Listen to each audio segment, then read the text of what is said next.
Mheshimiwa Rais kanunua kila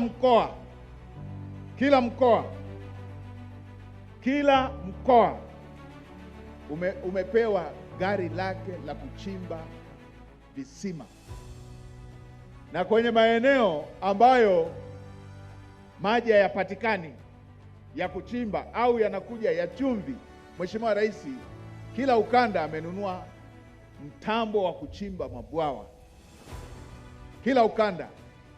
Na nilipokuwa kule Longido na mbunge wake yuko hapa, Mheshimiwa Naibu Waziri wa Madini, nimekuta wamechimba kisima mita 300 kwenda chini. Mita 300 ni viwanja vitatu vya mpira, wameyapata maji, watayapeleka mpaka Namanga.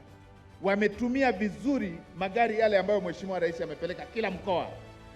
Sasa hatutaki wananchi wawe wanahangaika maji na magari yaliyonunuliwa yao yanapata kutu.